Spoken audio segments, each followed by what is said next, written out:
انترفيو صوت لبنان، لقائنا بيتجدد معكم مشاهدينا ومستمعينا وين ما كنتوا اليوم برفقتنا. ضيفي باللقاء الفني اليوم الفنان شادي نادر. أهلا وسهلا فيك اهلا وسهلا شادي. فيكي. يعني اليوم هيك مثل ما هيك قلنا أو أنا قلت بدي عنون على الحلقة: عالم الأعمال ما بيلغي شغف الفن. طبعا، اكيد لا.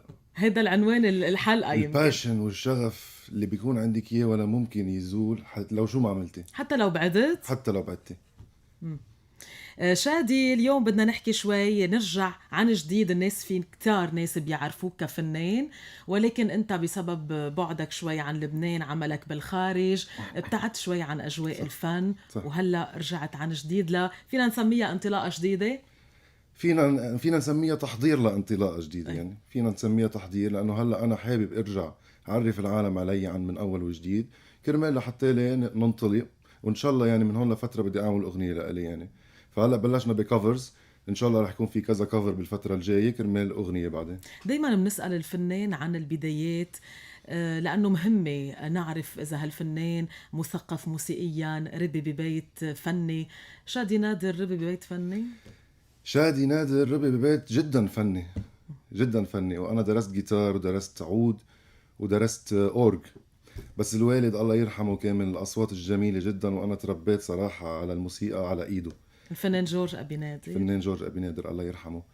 من عمر ال7 سنين كان يحطني ويعزف عود وانا غني انا وياه، يعني هيك بلشت انا، وهيك عطاني العشق للموسيقى، والحمد لله.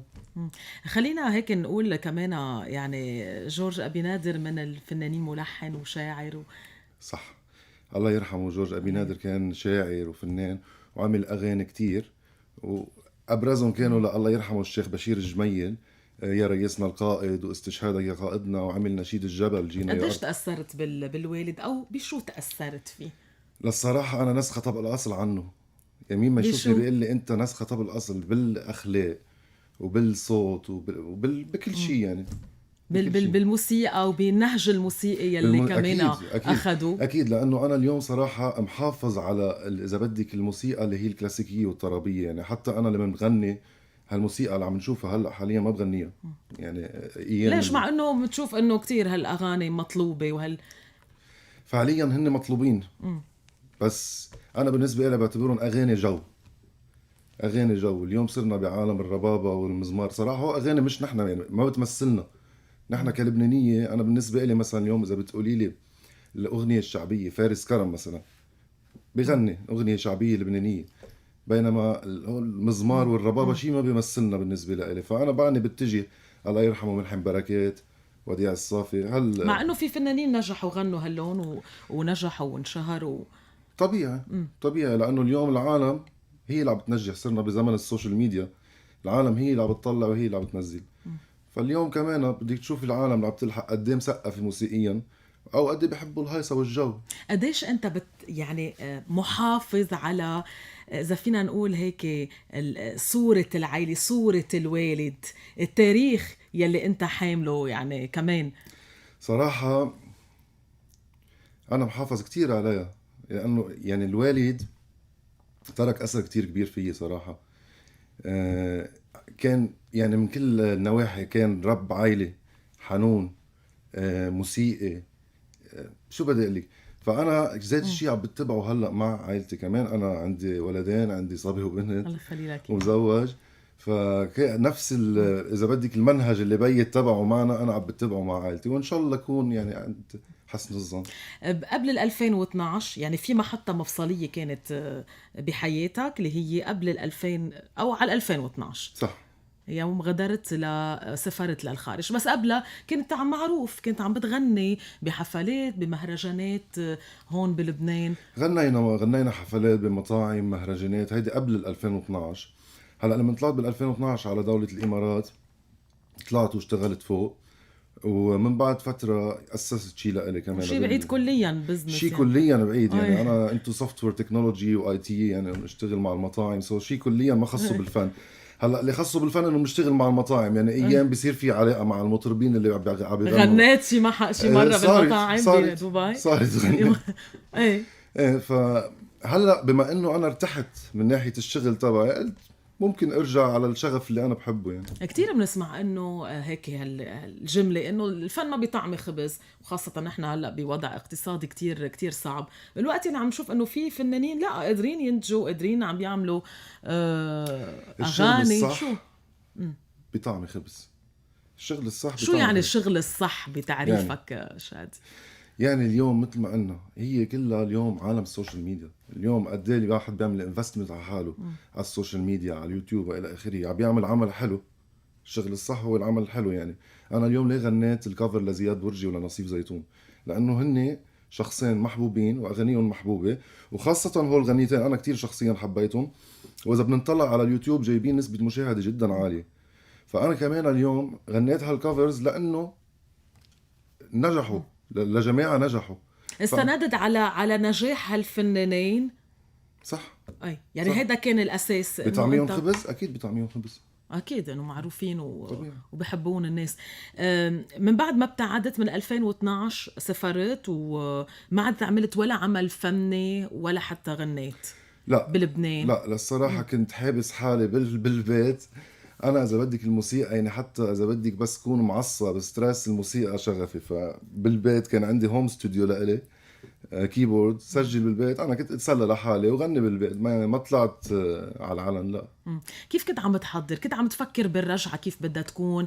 إذا كانت كيف بدها تكون الرجعة قوية؟ خفت من ردة فعل الناس الجمهور إنه شادي غاب، يعني غاب عن الناس. للصراحة خفت أول شيء. يعني الكفر أنا حطيته براسي إنه بدي أعمله، بدي نزله. ليش كافر مش أغنية خاصة؟ لأنه اليوم أغنية خاصة أنت بتعرفي قد إيه في عالم عم بينزلوا أغنيات خاصة مش عم تنجح.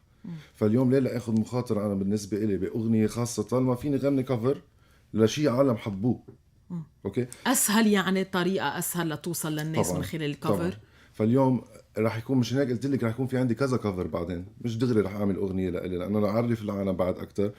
وان شاء الله اخر شيء يعني بعد 6-7 اشهر بعمل اغنيه لإلي وبنعرف العالم على شيء يعني بيشبهني اكثر. لما تغني كفر بتغني انت شو بيشبهك شادي ام اكثر؟ يعني قلت لي انه هودي فنانين عم بياخدوا كتير صح صح. اي شو بيشبهك ام شو هلا اي فنانين هن اللي واصلين اكثر للناس الاكثر لا جماهيريه؟ انا بغني شو بيشبهني.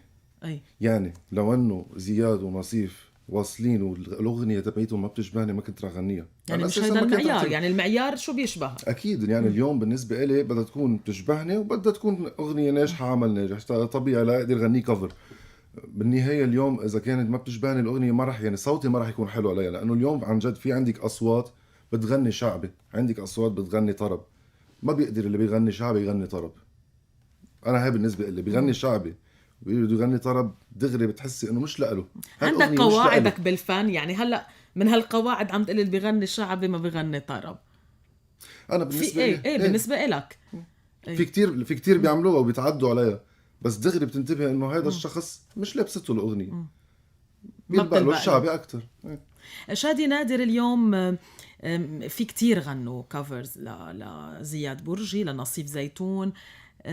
كيف اللمعة أو كيف بده يكون هالكفر بصوته لشادي بيكون مختلف أو مميز أو يجذب الناس؟ شو المعيار؟ للصراحه انا بالنسبه إلي يعني شفته كمان نزلت فيديو. العفويه هي المعيار، العفويه، واكيد اليوم تأدية بس بشكل جيد يعني. وكنت كتير عفوي بالفيديو، تأدية، عملنا شيء الاحساس اكيد أي. يعني اليوم لان الاغنيتين فيهم احساس كتير حتى اللي غنيناهم. فانا بالنسبه لي اظن وصلوا يعني. في يعني أنا انتبهتوا على الانستغرام اليوم 173 الف مشاهده والتعليقات كلها بوزيتيف يعني. وهذا كان شيء كتير انا بالنسبه لي صراحه بتبقى خيفانه من أي، التعليقات وكل خطوة، النيجاتيف أي. اول شيء. فانا كانت التعليقات جدا بوزيتيف. لا الحمد لله اتس جود. لانه كتير هلا عم نشوف غير انه دارج الكفرز انه في كتير فنانين عم بيغنوا يعني كمان لنفس الفنانين اللي انت غنيت لهم. هلا عم تحكي عن اول كفر، بعدين تباعا رح يكون في كفرز، يعني كمان على اي اساس؟ على اساس الاغنيه اللي بتوصل لك ام لا التنويع مهم عندك ورح تغني لفنانين مش اكيد رح غني لمختلف فنانين. مصريين؟ لا لا انا ليش لا؟ للصراحه يمكن البعض هلا يعلقوا على هالكلمه. انا مع ابو مجد الله يرحمه، مع الاغنيه اللبنانيه، أي. بحب الكلام اللبناني. طيب الكفرز المقبل فكرت مين أي فنان بدك تغني له؟ معقول ترجع تكرر كمان ممكن زياد ارجع اغني ونصر؟ لزياد، ممكن ارجع اغني لزياد، في شيء لزياد براسي. في شيء لوائل جسار، في يعني في كذا فنان بحب غني لهم كفرز، يعني هول الاغاني اللي بيشبهوني فعليا. اليوم لما هيك طرحتهم على السوشيال ميديا، بتعرف هلا كتير مهم السوشيال ميديا بانتشار الفنان. طبعا عم تشتغل على هالشيء. طبعا. أي. اليوم لما هيك نزلتهم كتار بحبوا يمكن صوت زياد او حبوا صوتك بهالكفرز، شو كانت تعليقات الناس؟ تابع تابع؟ هذا التعليق ايه. الاكثر شيء شفته. ايه. تابع سو رح تابع ان شاء الله. قديش بتحس الناس اليوم ممكن فجأة هيك هي سبب بانتشار فنان وفجأة ترجع تحس انه لا؟ هلا نحن شفنا كتير فنانين اليوم طلعوا بفترة ورجعوا نزلوا. فجأة هبطوا. أي. انا ما بظن انه هي المشكلة من الناس، المشكلة من الفنان نفسه. يعني اليوم بيكون هو وقف يشتغل على حاله، وقف ينزل اعمال، وقف يعمل يشتغل على السوشيال ميديا والى اخره، بيوصل لمحل العالم بتنساه يعني بطبيعة الحال. فلانه اليوم العالم اذا حبت فنان رح تضلها تحبه، يعني ليه؟ طالما اعماله عم بتكون يعني على طول اعمال حلوه. هلا اليوم كمان ما في كل الاعمال تطلع ناجحه، يعني في اعمال بتكون ناجحه، اعمال اخف من اعمال، بس انه هالشخص خلص حبيته. يعني انا اليوم اذا بتقولي لي زياد برجي بحبه، بحب كل اعماله. بتحب ستيل كل اعماله زياد برجي؟ ايه طبعا. ونصيف زيتون كمان. نصيف زيتون بتقول وائل انا بحب جسار. اتمثل بهالفنان او بطريقه عمل هالفنان او ايه اكيد.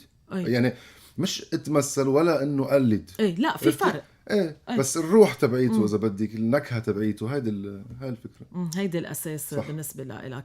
اليوم بنقول يعني في عصر، اوقات كتير بنقول عصر الاغنيه، عصر اللحن. اليوم بالنسبه لك عصر شو؟ للاسف عصر الربابه والمزمار. ليش عندك هالقد؟ مع انه هودي من التراث يعني. لا. شو؟ انا بالنسبه لي مش من تراث. لا، اليوم اذا بنحكي عن التراث عم نحكي على الدلعونه وعلى ايه اكيد شيء تاني. بس اليوم المزمار والربابه الشيء اللي عم نسمعه هلا النواري خلينا نقول، هذا اللي بيسموه هيك، لا مش من تراثنا هذا. ليش هيك عندك نقمة عليها يعني؟ مش عندي نقمة عليها، لانه صراحه في انا الله يرحمه الوالد كان يقول لي بس بدك تغني طربني وما تخدش لي دينتي، ما تخدش لي طبلة دينتي. الله يرحمه بعدها معلقه بدين. فاليوم في شيء اسمه مغنى وفي شيء اسمه صريخ. هيدا صريخ. انا بالنسبه لي هيدا صريخ. ما بينطلب منك بالحفلات تغني ما بغنيه. وانا الصراحه بس في كتير يعني اذا بدنا نقول مدراء مطاعم بيفرضوا على الفنان انه لا الجمهور عايز كده، فيني غنيهم بس بلا ما صرخ ببساطه. انا حاسه انك يعني عم تنتقد حدا فنان براسك او فنانين. لا بالاجمال ما بدي انتقد حدا معين، ما بدي انتقد حدا، بس هي بالاجمال اليوم في الواحد يغنيهم بلا ما يصرخ. يعني هالصريخ والزعيق على المسارح صراحه واحد بفوت بده يحضر حفله بيطلع مطوش. انت مش من النوع يلي الجمهور عايز كده وبتمشي بهالموجه؟ بجرب قد ما فيني حول الجمهور اللي يصير عايز مثل ما انا عايز. كيف نحول الجمهور ليصير ذويقه بهالنوع من الفن اللي انت عم تقدمه؟ مثل ما قلت لك اليوم قادرين نغني هالنوع من الشعب من دون ما نصرخ بشكل اللي يعني واحد تتقبله الدينه، ما تخدش له طبلة دينته. يعني هذه الخبريه. اليوم العوده او الانطلاقه من جديد، خلينا نقول انطلاقه من جديد لشادي نادر. هلا كفرز، بعدين بالصيفيه فكرت بشي حفلات رح ترجع تكون انطلاقتك من لبنان بالتحديد ام لا من دبي؟ بتمنى صراحه. ليش تتمنى؟ شو اللي بيمنعك يعني؟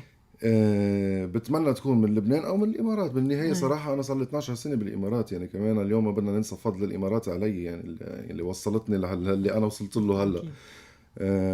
بس بالنهايه بلده الام الواحد كمان بيتمنى انه ينطلق منه. نعم. يعني بنتمنى لك كل التوفيق. شادي نادر، الفنان شادي نادر، أهلا وسهلا فيك بصوت لبنان. بشكر كل الأصدقاء المشاهدين والمستمعين يلي تابعونا بحلقة اليوم من انترفيو.